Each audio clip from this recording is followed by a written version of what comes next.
Hello, everyone, and welcome to EDA Conference Session B2, Cooperative Businesses and Growing Your Community. My name is Martin Abel. I'm the Economic Development Officer for Lethbridge County and also EDA Board Member and Secretary Treasurer for the organization. It's my pleasure to welcome you all here today and to also thank our sponsor for this session.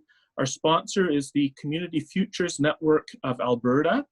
Community Futures has been supporting small businesses and rural economic diversification since 1986.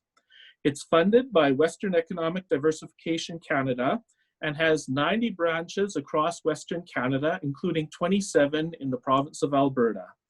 Community Futures is proud to be assisting communities and businesses plan and restructure to meet the demands of an ever-changing economy. And on that note, I'd like to welcome Ms. Phyllis Mackey, Community Futures Network of Alberta, to introduce our panelists today. Hello, I'm Phyllis Mackey. I'm the Executive Director of Community Futures Alberta. Our organization exists to make entrepreneurship possible for more Albertans. The Alberta Network is made up of 27 independent local Community Futures offices that support small business growth in rural communities. We are a federally funded grassroots program that provides business loans, training, coaching, and supports community economic development projects. We're very happy to be here and sponsoring this breakout session on cooperative businesses and growing your community. Our workshop presenters are Jennifer Fossen, Wildrose Cooperative Association, Seth Leon, Alberta Community and Cooperative Association, and Audra Kruger, Cooperatives First. Welcome to all. This panel will describe the historic role and creation of the cooperative retail model and how it has grown and changed over the last century. A case model of a current cooperative association, different models available for starting and finding local capital, and finishing off with Cooperatives First, an organization that promotes and supports business development based on the cooperative model in rural and Indigenous communities and supports community development. My name is Jennifer Fossen with the Wildrose Cooperative Association, and I will be covering the cooperative model over the last century and the case study on Wildrose Co-op. A co-op is not a building. It's not a grocery store. It's not a gas station. A co-op is a group of people who come together to build up their community, to help their neighbors, to make a difference. And so, they start local businesses that are member-owned, businesses that give back. Western Canadian co-ops have been quietly doing it this way for more than 100 years. Well, it's time to speak up. It's time to celebrate. And it's time to see that there is another way. An alternative to big businesses that ship their profits out of Canadian communities. An alternative that is built for everyone. An alternative that is built on Canadian values. We are a different kind of business. We are member-owned. We are co-op. What is a cooperative? A co-op is a business run by a group of people with similar interests who make decisions together and share in the business profits. In Western Canada, a co-op is created and run by a group of 3 or more, except in Saskatchewan, where you need a group of 6 or more. It is legally incorporated and can be a for-profit business or not-for-profit organization, and co-ops operate in almost every sector of the economy. But what exactly is a co-op? That is a bit more challenging. It's simply a formal way for people to organize themselves and achieve a goal. It's a pathway down which other people have gone before. Over time, this way of doing things has gained a process, procedure, and best practices. So the co-op structure is just a template people use to get things done, taken from the Cooperatives First website. There are different co-ops in every community and in every industry around the world. No matter what the difference is, what does exist, there is a common cooperative identity that the International Cooperative Alliance has summarized in 7 principles. They share the cooperatives globally. 1, voluntary and open membership. 2, democratic member control. 3, member economic participation. 4, autonomy and independence. 5, education, training, and information. 6, cooperation among cooperatives. And 7, a concern for the community. So now we're going to go back and take a look at how everything has started. The first prairie cooperatives recognized the need for individual associations to work together as part of one system. Beginning in Manitoba and Saskatchewan, provincial cooperative wholesales were established across Western Canada, providing their members with the easier access to goods and services such as petroleum. In the midst of the Great Depression, 8 enterprising farmers believed they could produce and distribute their own fuel instead of relying on major oil companies. They created the Consumers Cooperative Refinery Limited, known today as the Co-op Refinery Complex, the CRC. The refinery begins processing 500 barrels of crude oil per day, providing the economic engine that helps fuel the cooperative movement in Western Canada for decades to come. From 1939 to 1965, we've seen a huge growth over the cooperative model in Western Canada. Starting in 1939, expansion into livestock feeds with the co-op made feeds. The Alberta Cooperative Wholesale Association begins distributing livestock feed to its members. Wholesale cooperatives in Saskatchewan and Manitoba begin feed production shortly thereafter. In 1940, cooperation between provinces is actually formalized. Interprovincial Cooperative Limited is formed by the Provincial Cooperative Wholesale on September 17, 1940. The organization develops co-op products in food, home, and building supplies and agriculture sectors today. IPCO focuses on agriculture products from its production facility in Winnipeg, where it has operated since 1953. In 1941, groceries for Co-op starts in Regina, and the provincial cooperative has a growing interest in new products and services to offer to its members. 1944, FCL's beginnings. The Federated Cooperative Limited is formed following a series of amalgamations. The Saskatchewan Cooperative Wholesale Society and Refinery amalgamate in 1944. The new organization amalgamates with provincial wholesales in Manitoba in 1955, Alberta in 1961, and finally BC in 1970 to create one organization serving retail cooperatives in Western Canada. For the remainder of the 1940s and 50s and beginning of the 60s, the cooperative business model continued to grow and prosper in many communities throughout Western Canada. 1965 was a big year. This was the year the cooperative retailing system was introduced.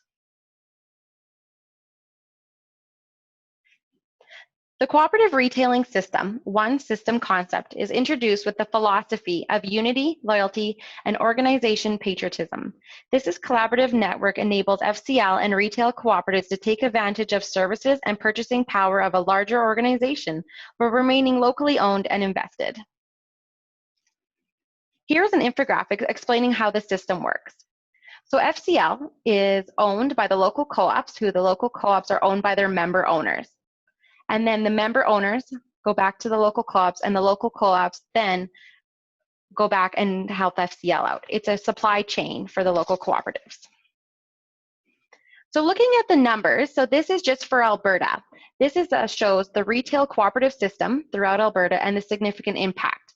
There are over 8,300 employees.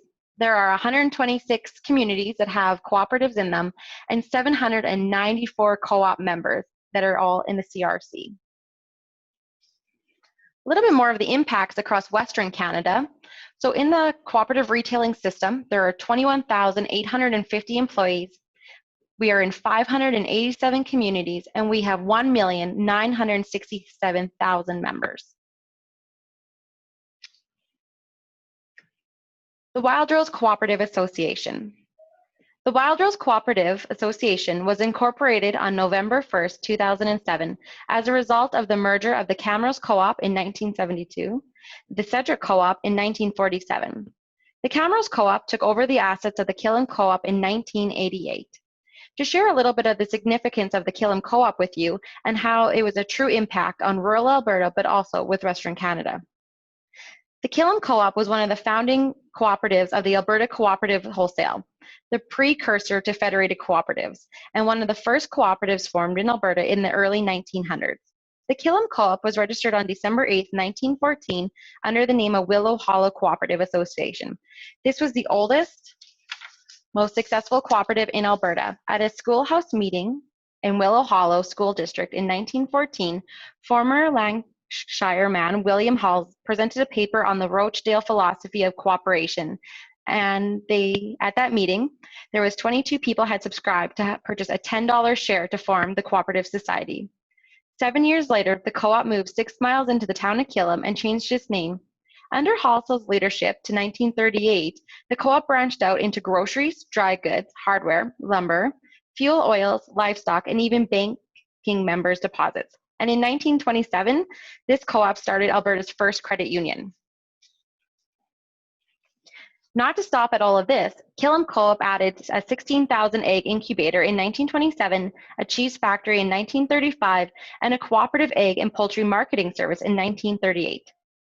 Killam Co-op was one of the few that stood out with comprehensive stores and community service institutions. Its significance to the movement as a whole was great in the mid-1930s, for it has saved the Alberta Co-op wholesale from collapse, subsidizing it with cash and donated services, while Halsell ran the provincial wholesale out of Killam facilities.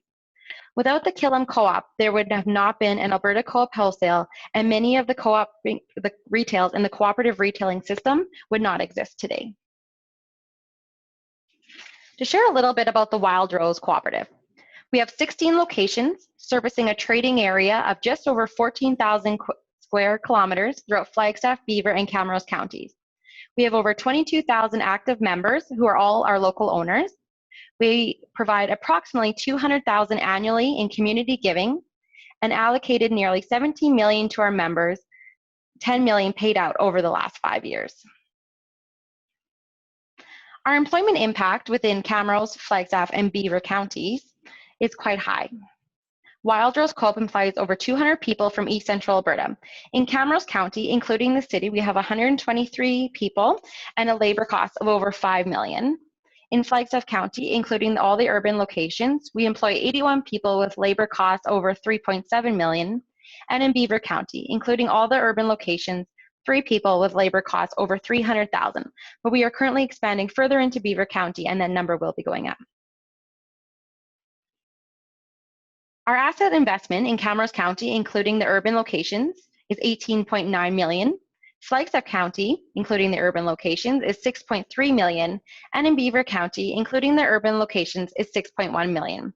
With all those 3 counties, our last tax bill was $152,000. So we have quite the assets in all of your locations.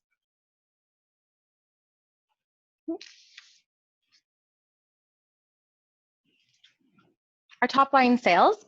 Wildrose Co-op is diversified in many commodities, and in 2019 had a top line sales of just over $115 million in Camrose, Flagstaff, and Beaver counties. Of those top line sales, $61 million was from our energy commodities. So as you can see, the cooperative model has been a key indicator and a key for local growth and for success. Community growth strategies built with local capitals, with your community's best interests at heart, that are not dependent on the influx of the global markets. I am now going to introduce Seth Leon from Alberta Community Cooperative Association for the second half of this panel. Thank you. Hi, this is Seth Leon from the Alberta Community and Cooperative Association. I'm here to talk to you today about a strategy to raise and deploy private capital in a safe and secure way to drive economic development in your community.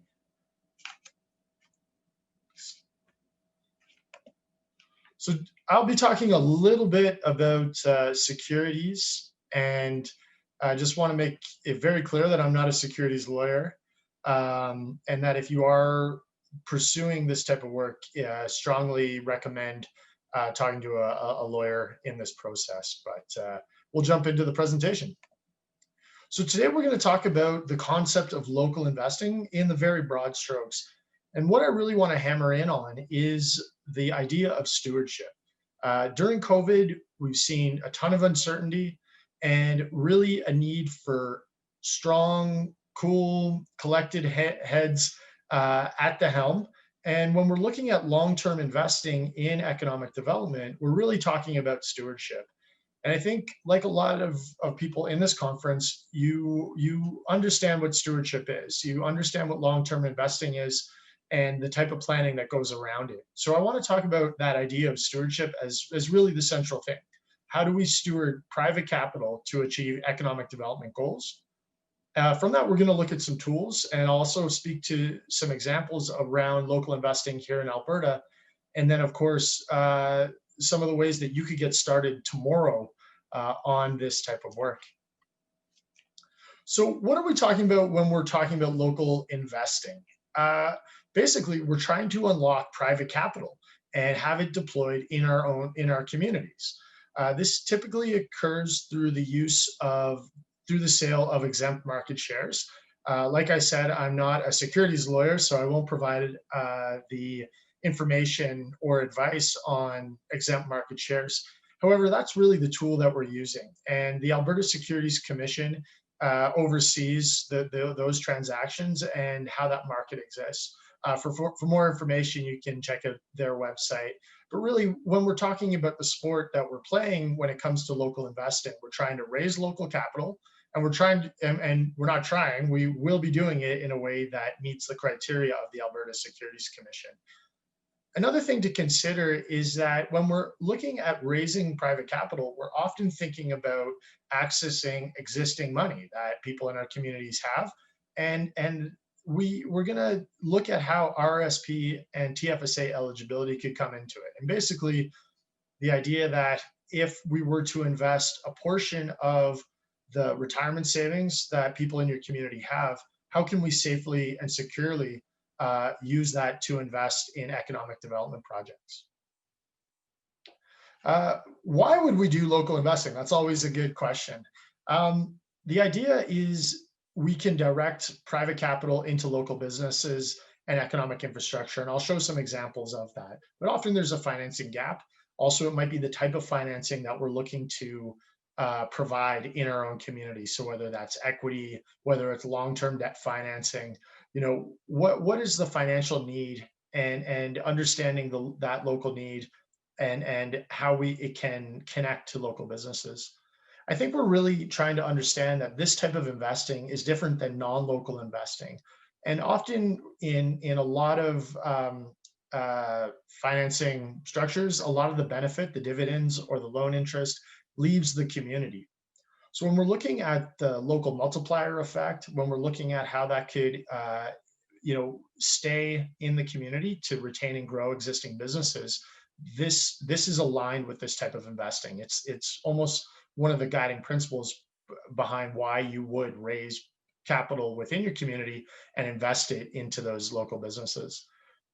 One of the things that I find really interesting about local businesses, local investing, and local businesses as well, is the ability to align financial and non-financial goals, as well as long-term economic development pieces. So as we're making an investment decision in our community, we want to see that return on investment. That means that we're investing in viable businesses and that they're meeting their objectives, that they're strong businesses in your community. But because we're localizing where capital is deployed, we can stack value on top of that investment. So we're talking about return on investment and jobs, return on investment and controlling the supply chain, return on investment and greenfield development. This is where it can get really creative. And I think this is where economic development officers can apply their expertise to framing out what financial and non-financial goals could be embedded within a local investment strategy. I think the other piece is leveraging the other assets in the community, not just the private capital that we want to invest, but the other aspects that go into making good investment decisions. A lot of the ways that capital is deployed in Alberta, those decisions are made in major urban centers, often outside of Alberta. So it could be a portfolio manager or a loan manager in Edmonton or Toronto or outside of the country. Their assessment on what they invest in and their expectations on that money is to benefit their shareholders outside of your community. If you're making investment decisions in your community, you can leverage existing networks, business networks that you're already connected to, local expertise that can do the due diligence on the type of investing you're looking to do, and as well connecting it into broader economic activity. And in the next slides, when I'll show some examples, hopefully this will illustrate these points. But I think local investing is something that's a bit different. It has its own features, and if we're looking at maximizing the impact of those dollars, local investing has some key features that are worth exploring. Okay, stewardship, which is the key theme of our talk. So to safely and securely invest other people's money, we need an LLC that's able to sell these exempt market shares. So we have worked over the last almost 10 years at supporting the creation of opportunity development co-ops, which are basically co-ops that can raise and deploy capital to finance economic development activities. These are RSP and TFSA eligible types of shares. And these are some of the key features that really embed this idea of stewardship. So one, as I mentioned, it's an LLC incorporated under the Alberta Cooperatives Act. And in its bylaws, there's language around the types of investment shares it can raise. It's governed by a board of directors. These typically start as volunteers, and they're accountable to those economic development goals. They're often setting up an investment criteria. So, and that investment criteria will take things into account of what are, again, those financial and non-financial benefits that they want to see in their community. It could also be sector specific, saying they want to invest in value-added processing. That'll help guide where the capital is deployed and what are the expectations they want to see on the return on those investments. Of course, like any cooperative, they're going to have director and officers insurance, and really to bring around that accountability of the directors to be good stewards. I won't go too far into cooperative governance, but having this key piece can really help to steward where private capital is deployed. And lastly, a lot of the work of these cooperatives is finding an opportunity, figuring out the offering, the financing needs, doing the due diligence, the risk disclosure, and selling the shares. There is a bit of an administrative role that goes into this.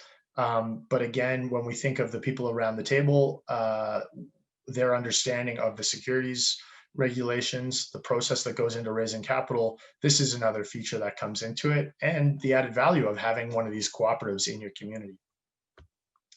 One example that comes to mind that has been really successful is local Investing YYC.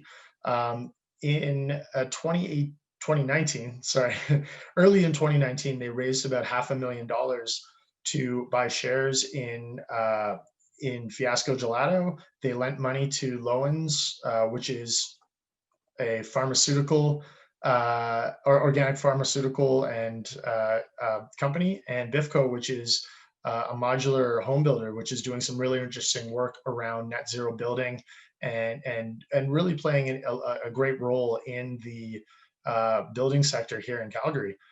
What's interesting here is that this group, they set up this investment criteria saying they wanted to invest in businesses that really looked at a triple bottom line, and as well, understanding what their financing needs were. So they understood that, Fiasco, which was a proven commodity, they were looking at growing, expanding their production and entering new markets. So they bought equity, they bought shares in that company. Lowen's and Bifco, it was to really finance their growth and that initial kind of startup capital.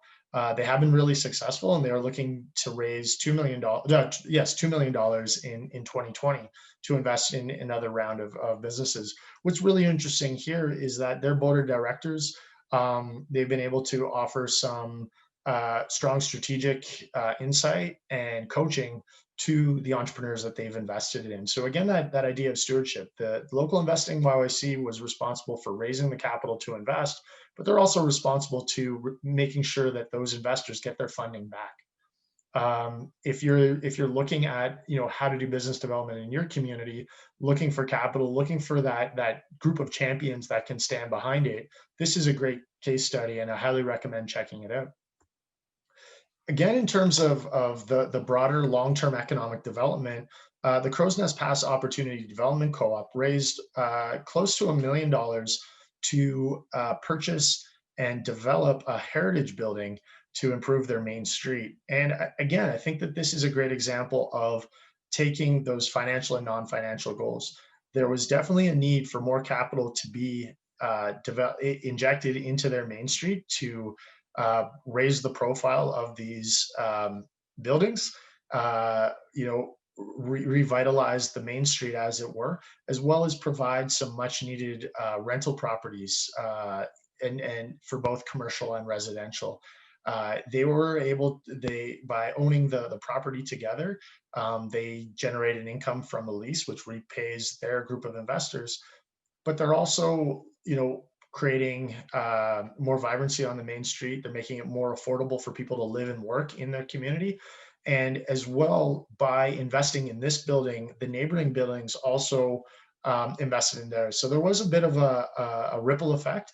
And as well, when we think of the investment decisions and why they invested in this community, has a lot to do with that long-term economic development goals, as well as that return on investment. So a really interesting case study.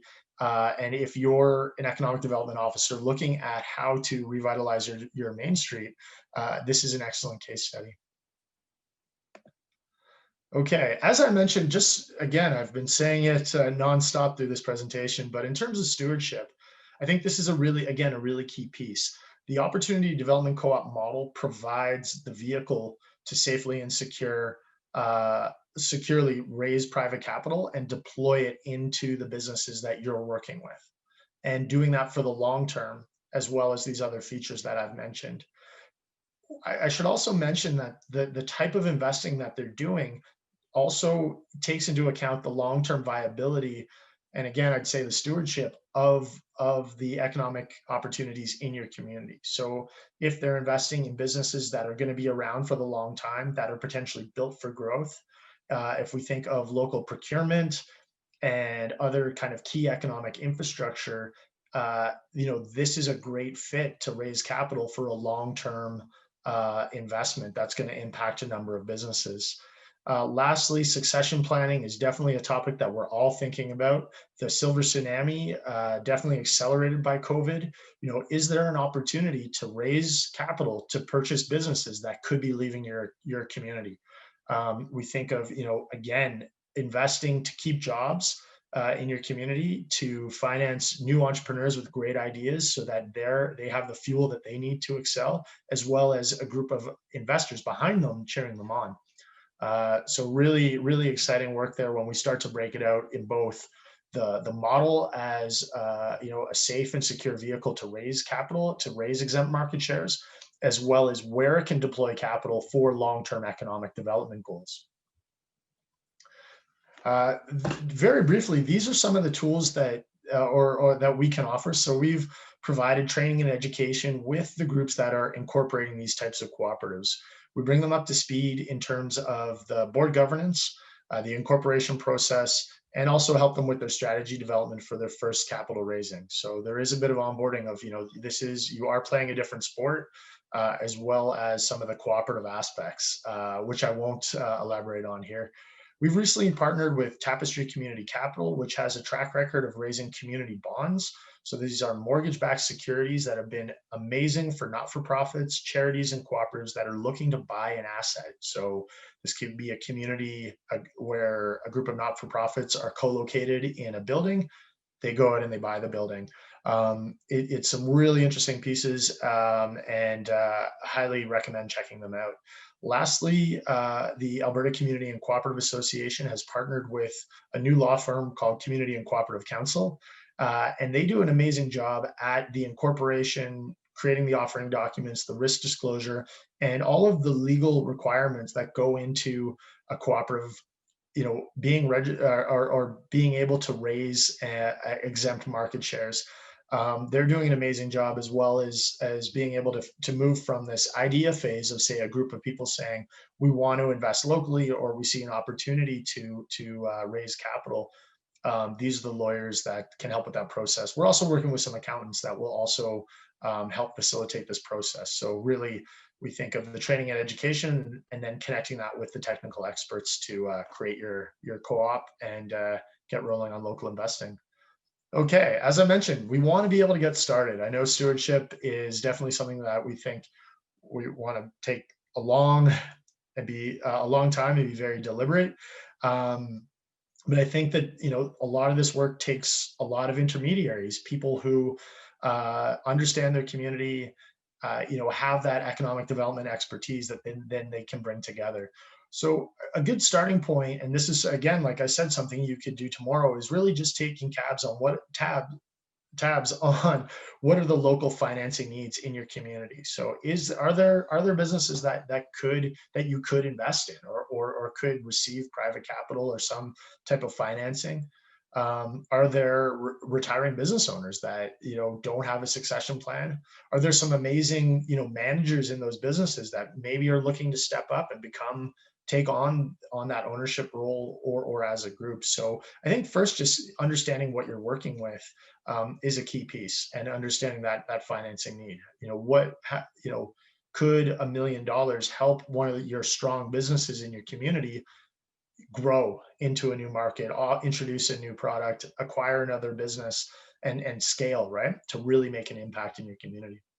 I think again, with local investing, it's going to be about those local experts, those strong stewards, people in your community that could identify an opportunity, do the due diligence, and go out to their networks and raise the capital. I'm sure people are doing this under different exemptions in your community already.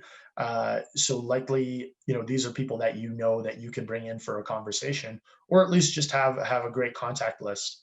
I'm definitely biased, but I think it's a good idea to connect with the ACCA to have a short conversation of just discussing your project. We can help to build a roadmap, even if it's something that you work on over the next 6 months, but really to help you connect the dots as well as to connect with the resources. The other thing that you can do is really just being able to host a discussion. If you've identified what the local capital needs are, and looking to introduce some of these tools, hosting that discussion can go a long way. And really understanding that at this early stage, you're just exploring your options. Nothing has to be committed, and that's a very open conversation. We can look at other examples of where this is working and bringing it in. But I think local investing is all about the people in the community, and once they start to discuss this opportunity, I think that's where we'll see a lot of uptake. Lastly, as I mentioned, if you want to get started tomorrow, feel free to drop me a line, or to check out our website at the acca.coop. I want to thank everyone who was involved in this conference and for this opportunity to present to this group.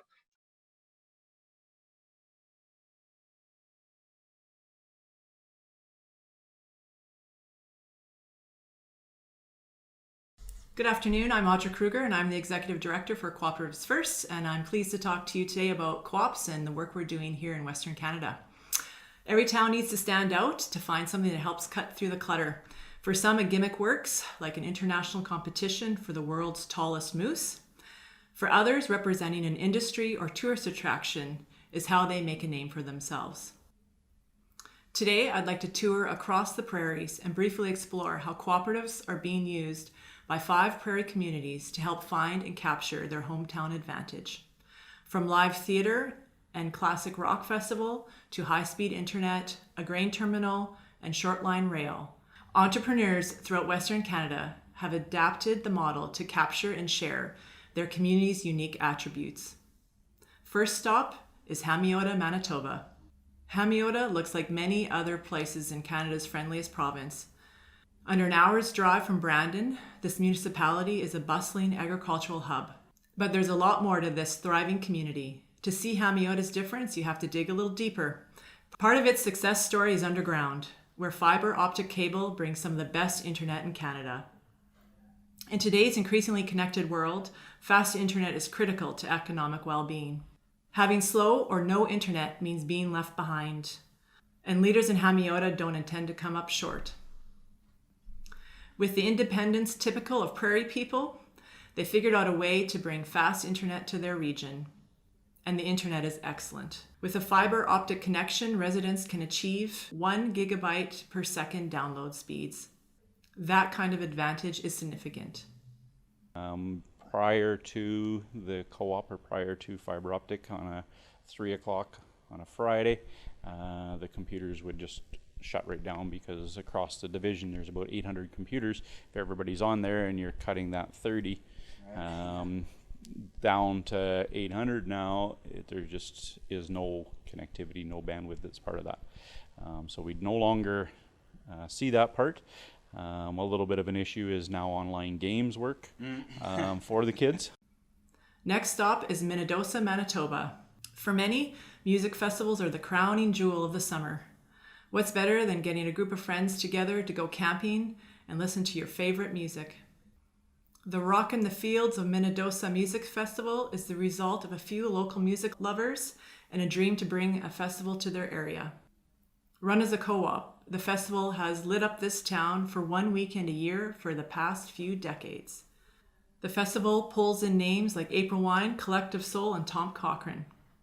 Of course, beyond the festival celebrations are the economic benefits a small town reaps from an influx of 10,000 visitors over a weekend. Beyond the financial benefits for local businesses are the town's brand exposure and reputation. This festival gives a lot of people a connection to the town that maybe wouldn't come here otherwise. So it does generate a lot of tourism, not just in the weekend. Economically, it creates a large impact just through, the number of people that come here and the services and the amenities that are provided. As far as being 2,500 people and bringing in, potentially 10,000 people over the course of a weekend, that's huge, right? We are not wealthy people. We're not investors. We're just your average music fan.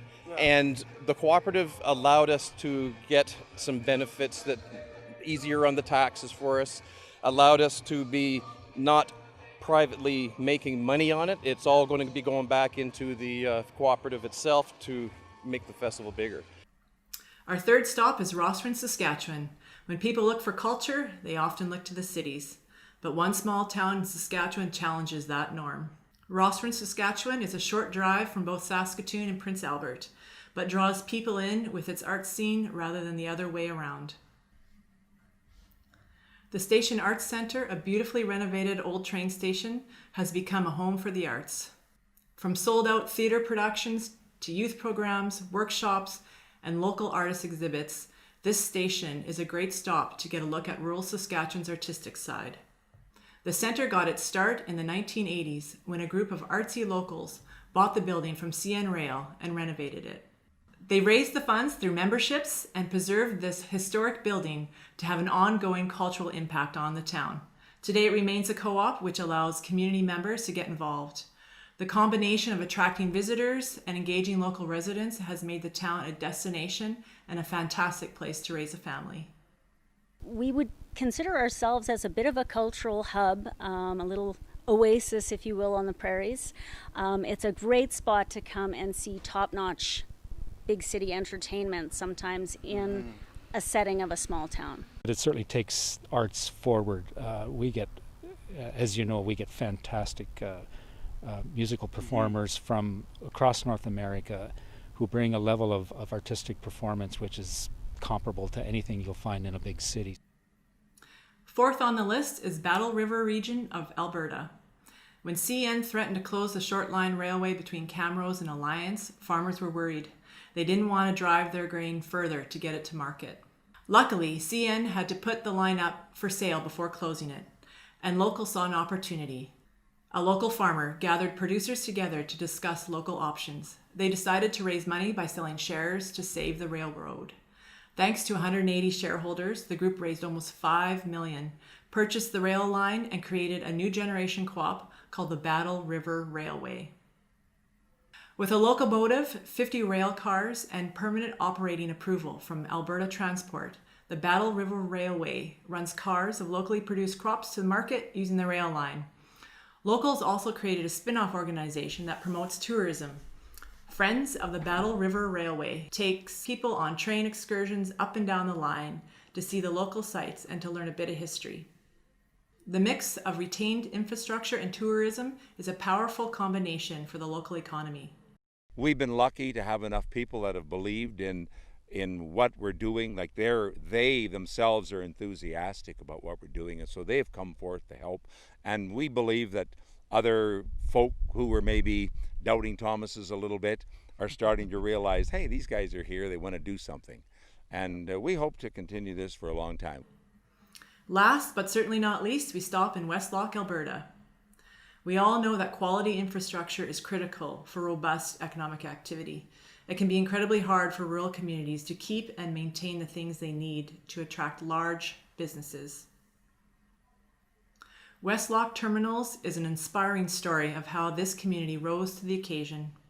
Farmers in the West Loch region were affected when a major Canadian grain company decided to close the terminal. They formed a steering committee to find a private investor that could purchase the terminal, but the expensive upgrades required deterred potential buyers. In the end, local ownership through the cooperative model allowed farmers and business people to invest in and form West Loch Terminals in 2002. By 2012, the co-op raised additional capital through a second share offering and upgraded the terminals. As West Loch's mayor says, sometimes you got to get off your butt and do it yourself. It's just a symptom of when people need something and want something, they make it happen. I think Albertans are entrepreneurial and not those that will sit around and wait for government or someone to do it for them. If you want to make your community a better place, then you get up off your backside and you make it happen. And really, isn't that the essence of a cooperative? We need this service, so let's do it. That's how it works.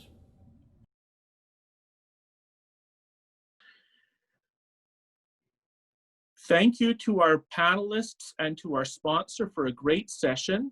Once again, the EDA would like to recognize Community Futures Network of Alberta for their generous sponsorship of this session and for their assistance in sponsoring this conference. Thank you to everyone who participated. Hopefully you had an enjoyable time and got some good learning out of this, and we hope to see you in the next session. Thank you again.